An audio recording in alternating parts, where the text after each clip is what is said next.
ASI గారు సిబ్బంది అందరూ కూడా ప్రత్యేకంగా వారికి రివార్డ్స్ కూడా ఇవ్వమని చెప్పేసి ఎస్పీ గారు చెప్పడం జరిగింది.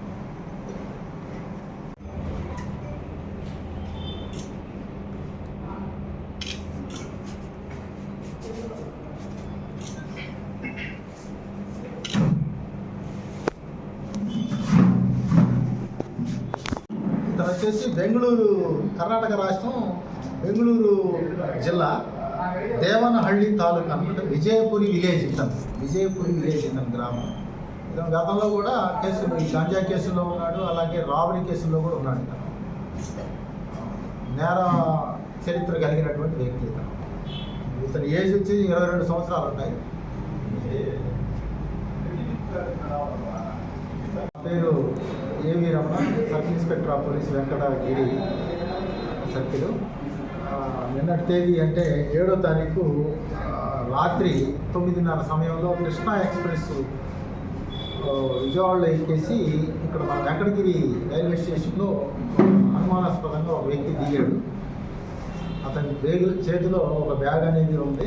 అతను అనుమానాస్పదంగా తచ్చాడుతుండగా మాకు వచ్చినటువంటి సమాచారం మేరకు అతను ఇక్కడి నుంచి తిరుపతి వెళ్ళడానికి ఆటో కోసం మీద బస్సులో వెళ్దామని చెప్పేసి అక్కడి నుంచి ప్రయత్నం చేస్తూ ఉన్నాడు. ఈ మేరకు మనకు వచ్చిన సమాచారం మేరకు ఎస్ఐ గారు మేమంతా కూడా స్టాఫ్తో మేము అక్కడికి వెళ్ళడం జరిగింది. ఇమీడియట్గా మమ్మల్ని చూసినటువంటి ఆ వ్యక్తి పారిపోవడానికి ప్రయత్నం చేస్తే రాత్రి 9:30 సమయంలో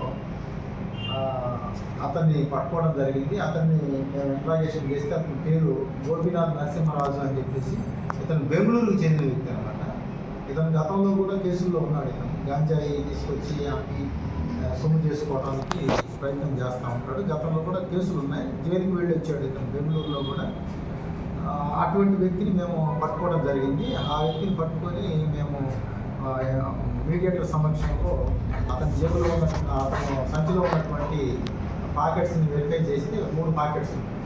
ఒక ప్యాకెట్లో వచ్చేసి 1 కేజీ 250 గ్రాములు, మరొక ప్యాకెట్లో 1 కేజీ 250 గ్రాములు, మరొక ప్యాకెట్లో 500 గ్రాములు, మొత్తం కూడా 3 కేజీల గాంజాని మనం వాళ్ళ దగ్గర నుంచి సీజ్ చేయడం జరిగింది. అలాగే ఒక సెల్ ఫోన్ కూడా మనం సీజ్ చేయడం జరిగింది. అవన్నీ తీసుకొని ప్రాపర్గా తీసుకొచ్చాం. మనకి ఈ వెంకటగిరిలో కానీ లేదా ఇంకా చుట్టుపక్కల కూడా ఎవరన్నా ఉన్నారా లేదా అని దాని మీద కూడా మేము పూర్తి స్థాయిలో విచారణ అనేది చేస్తూ ఉన్నాము. అటు వ్యక్తిని ఈరోజు మనం రిమాండ్కి పంపించడానికి మేము అన్నీ కూడా సన్నాహాలు చేశాము.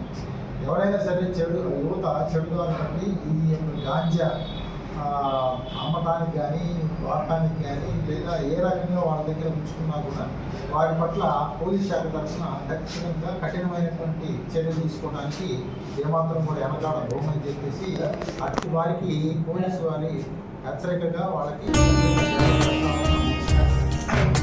ఫ్యూచర్లో కూడా ఇటువంటి వారి మీద మేము రైడ్స్ చేస్తానే ఉన్నాం.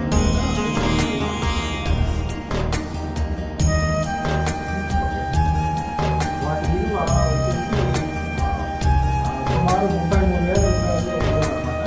ప్రత్యేకంగా మనకి ఒడిశా వాటర్ చేసేసి 1 కేజీ 2,000 రూపాయలకి అక్కడ కొనుగోలు చేసి ఆయన వచ్చేసి తిరుపతి కానీ లేకపోతే బెంగళూరు కానీ చెన్నై కానీ చుట్టుపక్కల వెళ్ళేసి దీన్ని అమ్మటం అన్నమాట. అది 1 కేజీ అక్కడ సుమారు 11,000 నుంచి 15,000 మధ్యలో అమ్ముతూ ఉంటారు. చిన్న ప్యాకెట్లు వాటిని అమ్ముకోవడానికి ప్రయత్నం చేస్తూ ఉంటారు. ఒక చోటనే అమ్ముకుంటూ అతను ర్యాండమ్గా సిటీస్ కానీ టౌన్స్ కానీ వెళ్తూ ఉంటాడు.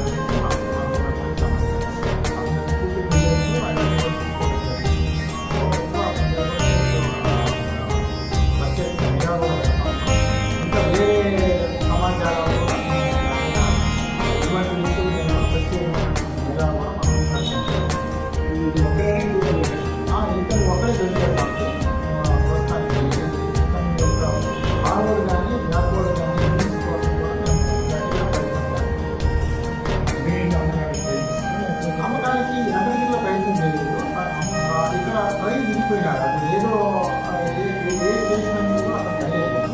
ఇక్కడ ఒక ట్రైన్ ఆగినప్పుడు ఇక్కడ రాత్రి 9:30 సమయంలో దిగి ఇక్కడి నుంచి తిరుపతి వెళ్ళడానికి ప్రయత్నం చేస్తా ఉన్నాడు. తిరుపతి వెళ్ళాలంటే బస్ స్టాండ్కి రావాలని చెప్పేసి అక్కడ ఆటో వాళ్ళతోని మాట్లాడుతూ ఉండగా మనకు వచ్చినటువంటి సమాచారం మేరకు అంటే ఆ సమాచారం ఇచ్చిన వ్యక్తి యొక్క వివరాలు కూడా మేము ఇప్పుడు చెప్పడానికి బహిర్గతం అనేది చేయము. కానీ మనకు ఉన్నటువంటి అక్కడ ఇన్ఫార్మేట్స్ని సెటప్ చేసుకోవడంతో వాళ్ళు ఇమ్మీడియట్గా నాకు ఫోన్ ద్వారా సమాచారం ఇవ్వడంతో ఇమ్మీడియట్లీగా మేము అక్కడికి రష్ అప్ అయ్యి అతని వ్యక్తిని మేము క్యాచ్ చేయడం జరిగింది.